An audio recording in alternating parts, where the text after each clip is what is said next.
क्या आम्बेडकर के पास सच में 32 डिग्रियां थी?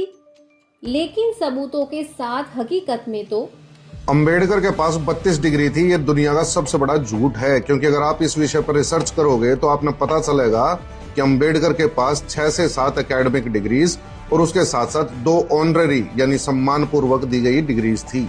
इसके साथ साथ एक और बड़ा झूठ फैलाया जाता है कि उनके समय में उन जितना पढ़ा लिखा कोई दूसरा व्यक्ति भारत में नहीं था, लेकिन उसके पीछे कोई रिसर्च नहीं करता।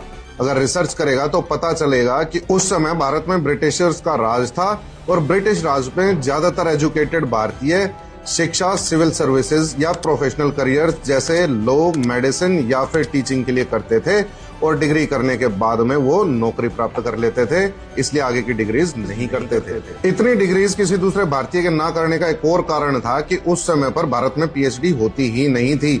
पीएचडी करवाने की शुरुआत कलकत्ता यूनिवर्सिटी ने 1877 में की थी और इससे पहले भारतीयों को पीएचडी करने के लिए London School of Economics, Columbia या कैम्ब्रिज जैसे वेस्ट के एलीट इंस्टीट्यूशंस में जाना पड़ता था, जिनका खर्चा उठाने की हर किसी भारतीय की हैसियत नहीं थी, क्योंकि सबके ऊपर महाराजा ऑफ बड़ौदा का हाथ नहीं था, जिसका हाथ अंबेडकर के ऊपर था, जो उन्हें 3 साल में 20,434 रुपए की स्कॉलरशिप देते हैं पढ़ाई करने के लिए।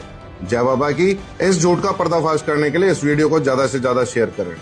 क्या आपको सच में लगता है कि जीवन में सिर्फ डिग्री ही सबसे महत्वपूर्ण है? क्या आम्बेडकर के पास सच में 32 डिग्रियां थी? लेकिन सबूतों के साथ हकीकत में तो अंबेडकर के पास 32 डिग्री थी। ये दुनिया का सबसे बड़ा झूठ है, क्योंकि अगर आप इस विषय पर रिसर्च करोगे तो आपने पता चलेगा कि अंबेडकर के पास 6 से 7 एकेडमिक डिग्रीज और उसके साथ साथ 2 ऑनररी यानी सम्मान पूर्वक दी गई डिग्रीज थी। इसके साथ साथ एक और बड़ा झूठ फैलाया जाता है कि उनके समय में उन जितना पढ़ा लिखा कोई दूसरा व्यक्ति भारत में नहीं था, लेकिन उसके पीछे कोई रिसर्च नहीं करता।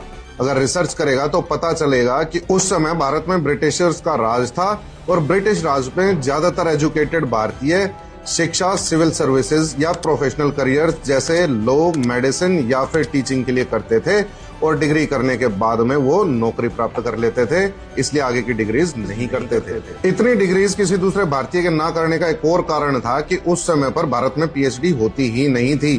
पीएचडी करवाने की शुरुआत कलकत्ता यूनिवर्सिटी ने 1877 में की थी और इससे पहले भारतीयों को पीएचडी करने के लिए London School of Economics, Columbia या कैम्ब्रिज जैसे वेस्ट के एलीट इंस्टीट्यूशंस में जाना पड़ता था, जिनका खर्चा उठाने की हर किसी भारतीय की हैसियत नहीं थी, क्योंकि सबके ऊपर महाराजा ऑफ बड़ौदा का हाथ नहीं था, जिसका हाथ अंबेडकर के ऊपर था, जो उन्हें 3 साल में 20,434 रुपए की स्कॉलरशिप देते हैं पढ़ाई करने के लिए।